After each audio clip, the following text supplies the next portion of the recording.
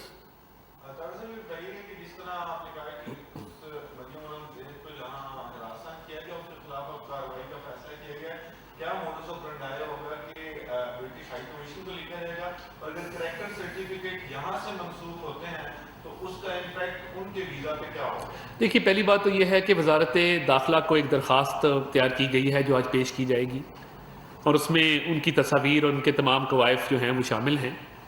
تو حکومت پاکستان ان کا نائب کاپ ان کے پاسپورٹ کی منسوخی کے حوالے سے کوئی فیصلہ کرے گی، اور جو برطانوی حکام کو لیٹر لکھا جائے گا، جو ان کا ہوم آفس ہے، ان کی بارڈر ایجنسی ہے، ان کو جب یہ سرٹیفکیٹ آف گڈ کیریکٹر منسوخ ہوگا تو وہاں پہ رہنا، وہاں کا ویزا برقرار رکھنا یہ تھوڑا مشکل ہو جائے گا. مقصد صرف یہ ہے کہ کل کو کسی کی ماں، بہن، بیٹی باہر جائے اور آپ اس کا گھیراؤ کر کے اس کو ہراساں کریں، یہ کسی صورت اجازت نہیں دی جائے گی. کسی مرد کو بھی ہراساں کرنے کی اجازت نہیں دی جائے گی. اور میں یہ سمجھتا ہوں کہ یہ جو تحریک انصاف نے ایک نیا وتیرہ اپنا لیا ہے، ان کو انشاءاللہ منہ کی کھانی پڑے گی. ہم نے ابھی بڑے صبر، تحمل، حوصلے کے ساتھ اپنے ورکرز کو، اپنے کارکنان کو روکا ہوا ہے. یہ نہ ہو کہ کسی دن ایسی نوبت آ جائے کہ کوئی بھی سیاستدان اپنے گھر سے نہ نکل سکے. عبداللہ صاحب، ڈاؤن نیوز سے. ڈاکٹر صاحب یہ بتائیں کہ جو اس دن مریم اورنگزیب صاحبہ کے ساتھ ہوا، تو آپ یہاں سے جو کر رہے تو آپ نے لنڈن میں وہاں پہ ان کے قانون کے مطابق درخواست کی تھی. دوسری چیز یہ کہ آپ پاکستان تحریک انصاف کا جس طرح ہے کہ مدثر الہی جو ہے وہ شامل ہوتے ہیں، تو آپ کے نون لنک کے بھی بعض اجلاسوں میں ایرریلیونٹ لوگ ہوتے ہیں، تو یہ کیسا ہے؟ دیکھیے، مسلم لیگ نون کے اجلاسوں میں پہلی بات تو یہ کہ لوگوں کو جن کو مدعو کیا جاتا ہے وہ میٹنگ ٹو میٹنگ مدعو کیا جاتا ہے. آپ یہ نہیں دیکھیں گے کہ وزیر اعظم کی ہر میٹنگ میں کوئی ایسا شخص موجود ہوگا جس کے پاس کوئی عہدہ، کوئی پورٹ فولیو نہیں ہے. تو وہ مونِ صلاحی کے بغیر کوئی میٹنگ پنجاب میں منعقد ہی نہیں کی جاتی. وہ ہر اجلاس میں، ہر میٹنگ میں، ہر ڈسکشن میں موجود ہوتے ہیں. تو کس ناطے سے ہوتے ہیں، میرا تو یہ سوال ہے. اور دوسری بات یہ ہے کہ یہ مریم اورنگزیب صاحبہ کی صوابدید تھی کہ یو کے میں رہتے ہوئے وہ وہاں کی اتھارٹیز کو درخواست دینا چاہتی ہیں کہ نہیں دینا چاہتی. تو میں نے یہی گزارش کی کہ وہاں آپ کی صوابدید ہے، اب آپ پاکستان آ گئی، یہاں ہماری صوابدید ہے.